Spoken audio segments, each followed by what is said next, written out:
Alright, I'm going to start this video off with a bit of a forewarning. If I'm a little more robotic in my movements, I don't know what I did. Many of you know I'm a delivery driver. Um, I messed up my back the other day, and I'm not sure how, as in moving my neck this far in this direction is making this shoulder feel like it's about to pop out of socket. So I'm just going to sit perfectly still for this whole video. Hey everyone, it's Xander, and welcome back to Wrestle Luigi, and today I wanted to talk about Money in the Bank, how much time you got. Money in the Bank is coming up in the beginning of June, so it's only a few weeks away at this point. We of course have Saturday night's main event coming up in just a few nights as well. Normally I would say this is the part where I'd be like, and I'm going to be live watching it over on LSL Universe, but I won't be. I'll be in North Carolina for a convention with my wife and my roommate, so I will actually be out of town all weekend for that. That being said, with Money in the Bank coming up, I actually just wrote down 5 men and 5 women that I could see winning the Money in the Bank briefcases this year. And I'm going to run you through each of them. I'm going to give you a little kind of sales pitch for how I would run it with each of them with the briefcase, why I could see them, how I could see it going for them, and things like that.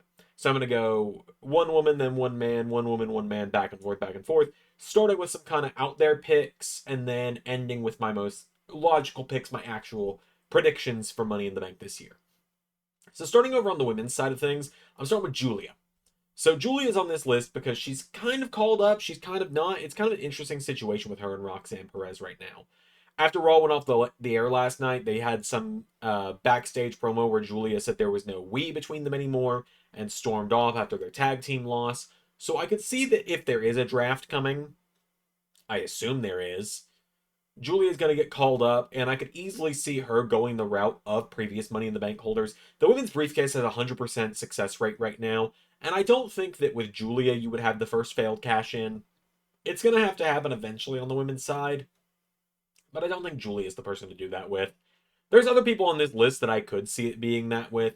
If you had someone like a Nia Jax win the briefcase, or anyone else that's already had the world title before and could lose without it damaging them, I think that's fine. But Julia is not one of those. If Julia were to win the briefcase, I easily see it going a similar route as when Io had the briefcase a couple of years ago. She doesn't hold it for terribly long, about 2 months or so, and she's just constantly this looming threat in the background of the champion, which at the moment is Io Sky. Especially if Stephanie Vaquer is going to get called up to main roster, which I think is very possible. I don't see her walking out of Battleground with that NXT Women's title. I think they're going to pivot and put it on Jordynne Grace to bring Stephanie up to main roster full time, because the main roster crowds are responding so well to her already that it'd almost be foolish not to have her on main roster and doing something huge within the next few months. Spoiler alert for a future video, I'm eventually going to be doing a predicting the WrestleMania 42 card way too early, and Stephanie Vaquer is in the world title match on that. All of that being said, with Julia, it wouldn't be a super long run with Money in the Bank. Ultimately, she would cash it in on Io, and I could see the two of them going back and forth for that title. Maybe even swapping it back and forth a little bit over the summer into the fall of this year. I think that'd be really cool. I'd really love to see those two go one-on-one. I think they'd have amazing chemistry. I believe they've got some history in Stardom. I'm not a big Stardom buff, so I don't know on that one. If I'm wrong, you are more than welcome to correct me in a nice way in the comments. Please be nice. I'm very sensitive. I have low self-esteem. Please don't bully me. Um, I know my roots are bad. I'm going to take care of those this weekend. All of that being said, Julia, I think she's a little bit of an out there pick on my part for this one. I think she could easily be someone that just gets a huge shock moment, maybe SummerSlam, maybe a little down the road, and actually just beats Io for the title clean at some point. I think I'd rather see Io holding the title for a while as opposed to Rhea just winning it back. We all know I'm a big Rhea Ripley fan. I'm a huge mark for Rhea. I mean, I literally, you see the Becky Funko in the background. I've got the Rhea Funko on the other side of my desk right here. Like, it's a miracle. I only don't have her up here because I've got so many other things up here, but she's right here next to Triple H and Iron Man on my lineup in front of my TV. One day when my room's presentable enough, I'll give you guys an office tour. That being said, Julia, that's my pitch for her. Moving over to the men's side of things, and Carmelo Hayes is my first pitch on the men's side. Mello in the bank, I mean, it's already got a ring to it right there. That's easy. He's got Miz as his mentor situation right now. Miz is a two-time Money in the Bank holder. The story writes itself there of Miz trying to coach Mello through all the different ways that you can cash in, all the different ways you can succeed with the Money in the Bank briefcase, and things like that. And he just won the Andre the Giant Memorial Battle Royal. The Andre Memorial Battle Royal winner, the success ratio of how their following year goes is kind of eh. Cesaro in 2014 kind of became a job guy, like a main event job guy or upper mid card job guy, but a job guy nonetheless. Big Show was Big Show. Who won the third one? Mojo Rawley did not do well. Matt Hardy won the tag titles, and that was about it. Baron Corbin, I forgot about him. Baron Corbin won the U.S. title and Money in the Bank, but it didn't go super well for him other than that U.S. title run. Who won it at 34? That was Matt Hardy. Who won it at 35? Braun Strowman. Braun did not do much in the year 2019. He won the IC title at the start of 2020. There wasn't one in 2021, or there wasn't one in 2020. 2021, Jay won it, and 21 was when he had the tag run with Jimmy that lasted forever.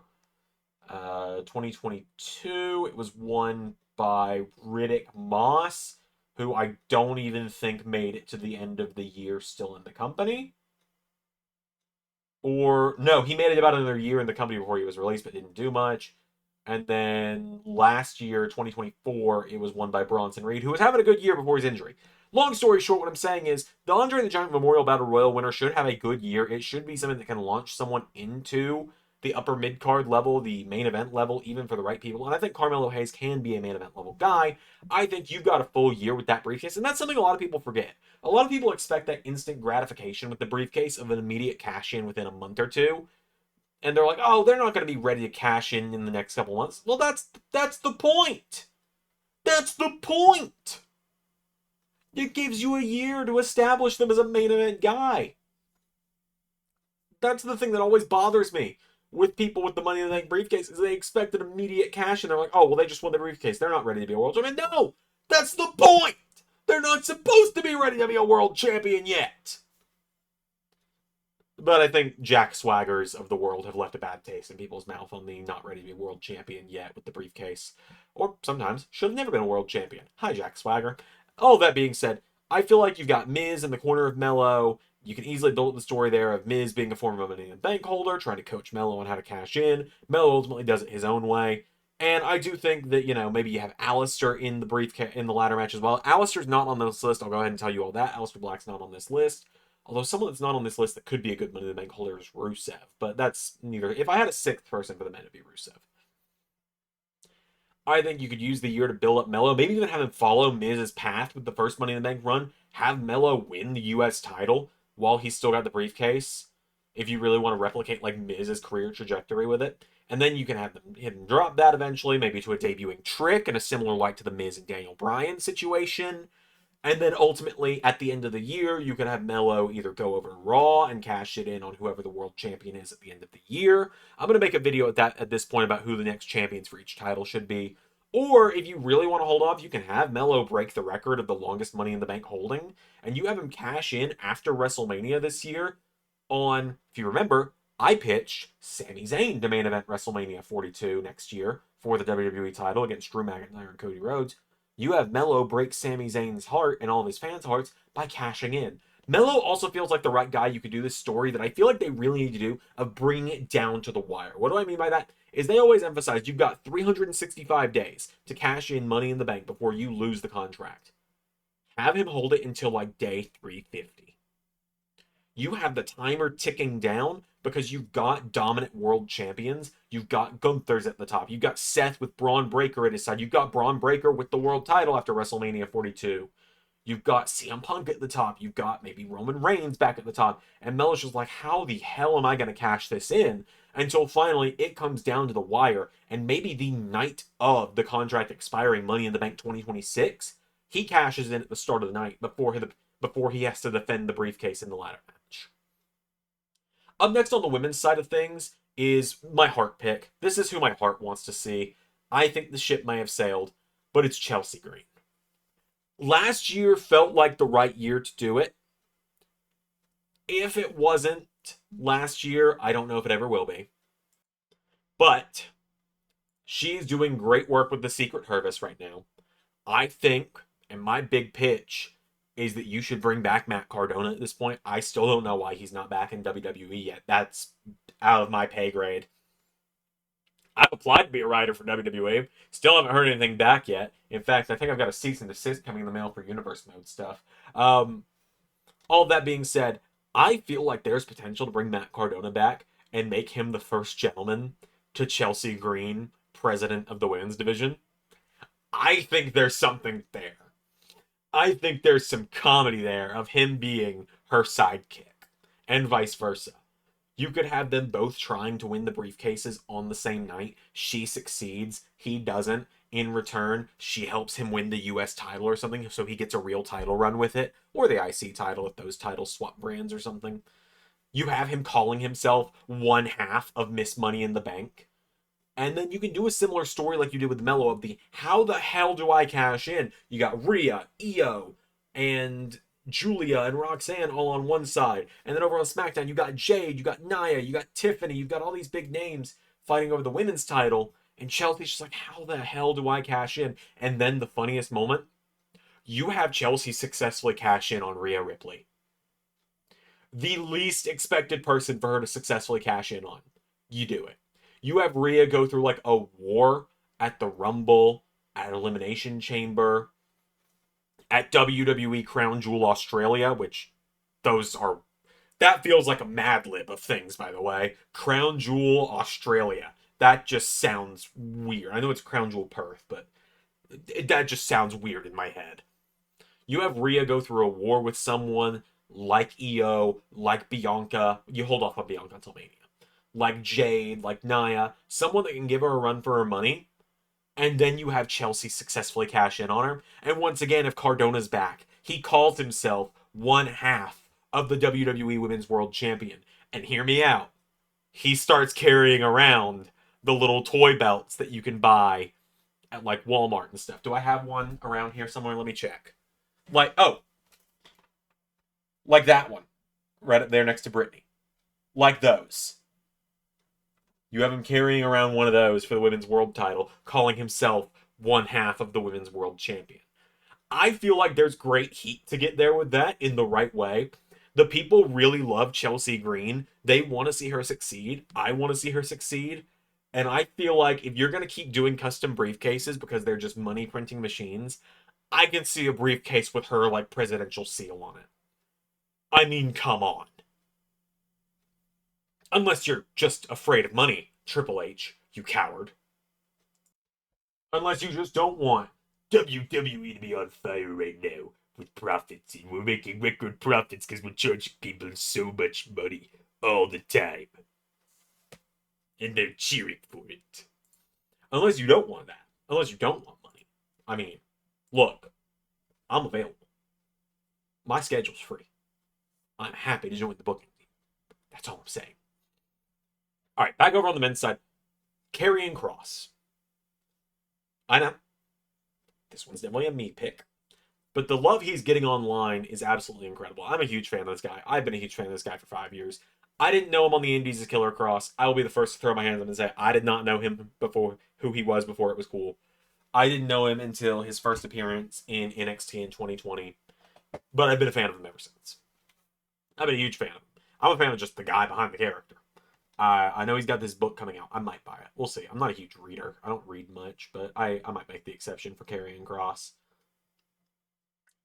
He's the most interesting character on TV to me right now, and they're not even putting him on TV. He was on Main Event this week. He's on commercials every week.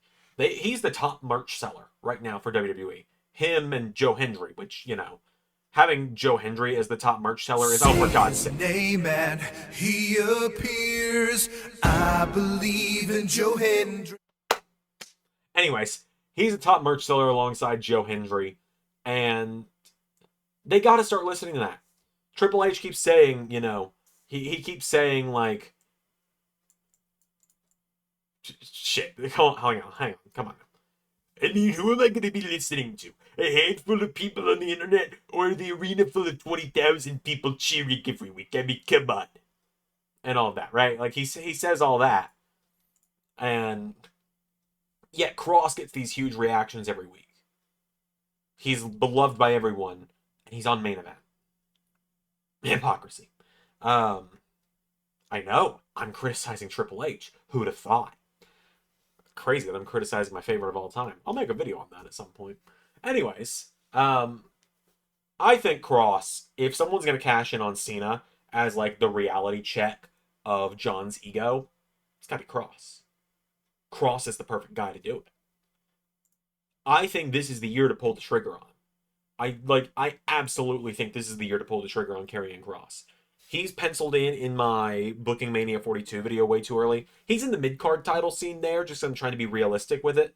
But I mean, the dude has the look. He's good in the ring. He's great on the mic. He's connecting with the fans. He's pushing merch. He's got Scarlett with him, which adds more appeal to him for a lot of people.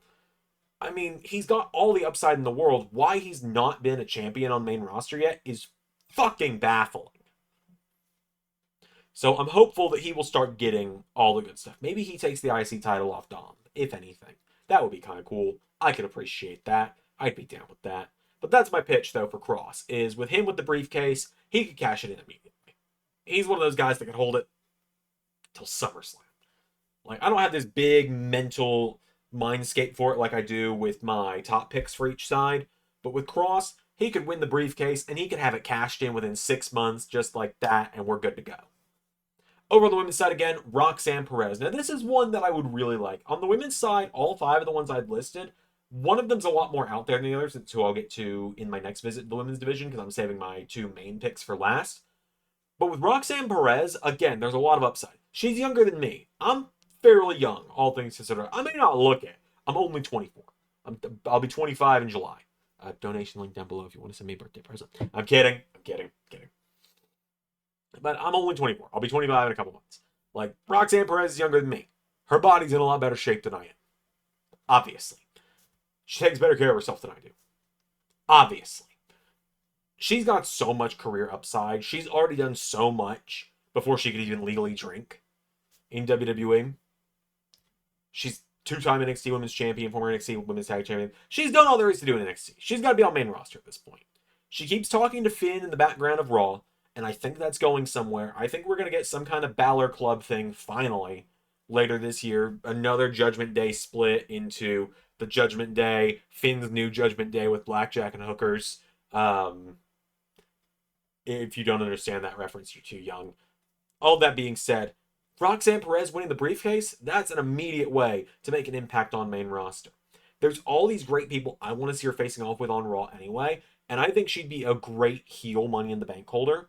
We had Tiffany last year with an incredible run with the briefcase. I want to see Roxanne get a great run with the briefcase as well. I want to see what she can do. I want to see her trying to cash in, but getting thwarted at every turn until finally she does pull it off. She's another one of those that could be a very similar situation to what I was kind of suggesting with Mello earlier, what I kind of suggested with Chelsea as well, of holding off on it until very last minute, saving it until the end, just having her kind of sitting back like, yeah, maybe not tonight, but I'm taking your title. You just don't know when. And all that.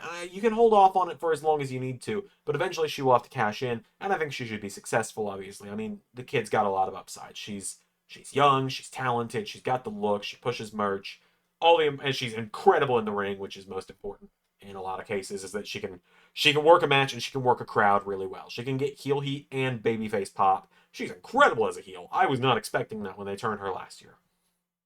All that said, I think the right move would be a Roxanne briefcase run, especially if you're building this new Finn Balor faction, which I guess if you're telling me to put names in it right now, I'll say it's Finn, JD, her, and I don't know, man, like Bronson Reed could be kind of cool, I guess. Shinsuke, maybe. I don't know. People who did big stuff in New Japan, plus JD and Roxanne are there too. Okay, back over to the men's side. This is the long shot one. This is the one where you guys be like, what the hell is he saying? Ludwig Kaiser. Okay, hear me out on this one. All right, hold off on typing down there. Hear me out. Time out. Let me talk to you about why I think Ludwig Kaiser would be a good Money in the Bank holder. He has done nothing this year. He was in the Rumble. You blink and you miss him. I don't even remember if he was in the Rumble. Maybe he was. I think he was. He's not done anything this year. He was having a great singles year last year. He was beating Sheamus. He was getting DQ wins over Braun Breaker. He was in that amazing Survivor Series triple threat for the IC title. And then nothing. He has done nothing this year. Last night on Raw was the first time he's appeared outside of a commercial break in months.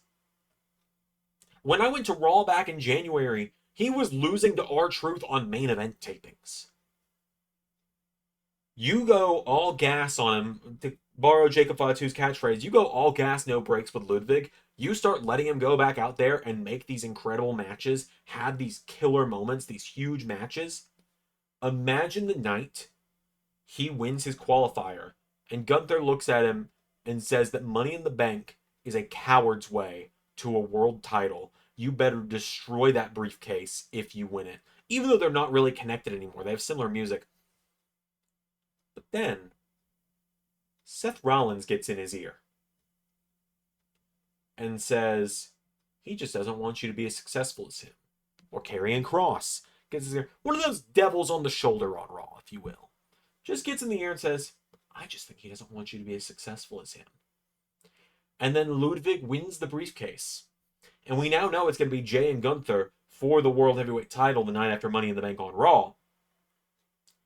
And Ludwig costs Gunther. And your summer program is Ludwig versus Gunther. And that is Ludwig's breakout program. Gunther had Jay beat dead to rights for the world title, and Ludwig cost him using this coward's way out. Have I taught you nothing? Have you learned nothing from me? I thought you were European elegance. I led you to championships in NXT. But now you have this briefcase, and you prove to me you are nothing but street trash. I just wanted an excuse to say street trash in the Gunther voice. I'm going to be real with you. SummerSlam, Ludwig and Gunther for the briefcase, and you have Ludwig bring it. And you have Ludwig do what arguably he could have done for the IC title as well. And you have Ludwig be the guy that beats Gunther and really rattles him. Really makes him go from the ring general is back to, oh my god, I lost to Ludwig. What the hell? And that is what ultimately snaps Gunther, and he just becomes a killing machine, leading to him needing to be redeemed in a feud leading into Mania that I'll talk about in another video. I think you see where I'm going with that, though. Something about redeemers and all of that.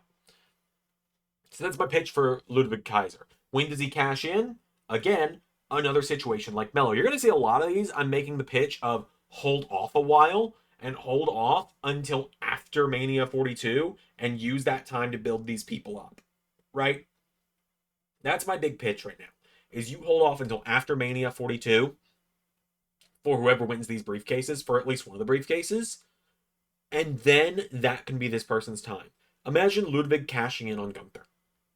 Imagine him cashing in on Braun Breaker, on someone big. Just imagine him doing that after WrestleMania, when it feels like it's a whole new season of WWE, when it doesn't feel like there's a set path for all the world titles right now, because it feels like there's a set path for the world titles right now. Cena's going to lose it back to Cody. Cody's going to hold it till Mania, might drop it to someone else, rinse and repeat. Jay's going to drop it to Seth. Seth's going to drop it to Braun. Then it's a whole new season, right? That whole new season, April 2026, is Ludwig Kaiser's time to become world champion. You could also, in the meantime, give him an IC title run. Give him a US title run if he goes to SmackDown. Give him a title run of some kind while he's got that briefcase. Back over on the women's side, this is my other outlandish pick. This is my Ludwig on the women's side thing. And that's Candice LeRae. She's just been Nia's sidekick for a while. I haven't seen her in a little while, not since she lost the women's title, or not since she lost the speed title to Sol Ruka.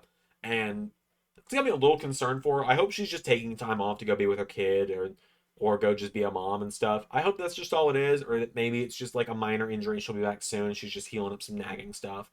That's all I'm hoping it is. I'm hoping it's nothing serious. I really like Candice LeRae. I've been a big fan of her for years. Having another one of Nia's sidekicks win the briefcase while Nia is in the chase for the women's title, I think can just be another way to spiral Nia further and further down. I really like Nia, and I like Paranoid Nia a lot. I really liked what she was doing last year with that. And if there's not going to be a Queen of the Ring this year, I think Candice winning the briefcase would be a great way to do this. And she's someone that doesn't have to necessarily have a long run with the title when she gets it. It can easily be a Carmella situation if she gets the title for a couple months and then drops it to someone else as a kind of transitional champion. I really like Candice LeRae, like I said. I've always really liked her. I've been a big fan of her ever since I discovered her in NXT back in 2019 or 2018 when she first showed up. I've been a big fan of her ever since then. I really want to see her succeed on main roster. Even if it's just her and Nia winning the tag titles, I'd also be down with that. The briefcase is more of just a pitch for me of like, what would be a good way to elevate her in some way, even if it's only for a few months. She could also realistically lose her cash in or even vacate the briefcase to Nia to continue that dynamic with them as just another kind of pitch there off the top of my head. I really want to see Candice succeeding though, and this would be a good way to do it. Now over on the men's side, I said I'm saving the one that I really think is going to happen for last, which is why it's going to shock you that my number 4 pick on the men's side is L.A. Knight. Yeah, he's not my actual pick to win this year, but I think he is a great shout. He should have won it last year. Arguably, I like Jey Uso. I do. I want to preface it with that. I'm not a Jey Uso hater. I'm not a no yeet guy. Is that it? Is it? Is it? Was that it? Was that the no yeet? I don't know. I don't care. I'm not a Jey Uso hater. I'm not like gonna sit there and be doing that all the time, but you know, I like him just fine. I think this world title run is off to a bit of a rocky start. The stuff with Seth last week made me really care about his title run though. And I'm excited to see if they will cut the time of him and Gunther in about half from Mania. I think it's a digestible match. All that being said, I want Jay to succeed. LA Knight very easily could have succeeded in the same role as Jay in the Rumble this year, in the feud with Gunther this year. If he wasn't going to win it in 2023 because they decided to go with Priest, which was a choice, you know, I'm kind of on that. If they didn't go with him last year and went with the absolutely terrible Drew thing, I don't know. Look, man, them wasting the briefcase on Drew last year was just kind of, for me, I love Drew, but just throwing the briefcase away so that they could do lol CM Punk screwed you over again for like the 9th time. I'd have rather seen LA Knight with the briefcase. But at the same time, when would he have cashed in, I guess? This is the year to do it. This is the year to do it. All hope seems lost. Cena looks like he's going to walk out with the title. The pop when LA Knight hits and he announces he's cashing in for Cena's final match. Absolute cinema. Someone make the absolute cinema render with me, please. All that being said, like, he's easily the guy that could cash in on Cena and get the biggest pop. He gets some of the loudest fan reactions every week. It's a similar thing with the Karrion Kross thing. I'm not going to do the Triple H joke again. This has got to be it. This feels like the last year that they can do it with LA Knight before it just kind of becomes, all right, well, the time has passed. And arguably, it feels like the time has passed already. But I don't want to say it has. I don't want to give up hope yet. And I want to have hope that this is the year to do it. And my pitch for his cash in is just as I said. Cena has one date left. It's Ruthless Aggression in Boston in December. LA Knight announces, I'm cashing in on you on that night. Or he cashes in on someone like Gunther or another heel after they've cheated to beat Jay for the title. That's probably more likely. I think LA Knight's more likely to hold big gold than the big W. Okay, women's side. Now finally, onto the 2 picks, the men and women, the man and woman that I believe will win the briefcases this year, starting with Naomi. I think Naomi's the obvious pick for the women's briefcase, but I also think that in the best way possible. I think Naomi winning the briefcase is the right move. She's been doing great work as a heel. I'm not really a fan of the whole proceed with caution catchphrase. I don't know. It's just feels a little too cheesy for my take. But her screwing over Jade and cashing in just feels like the right way to go. They're building up Jade Cargill for the women's title. Naomi cashing in and delaying that win a little bit further, I think is the move to go with Naomi. She'd probably have the shortest briefcase run out of all the women on this list. Probably SummerSlam. She'd cash in right after Jade wins the title.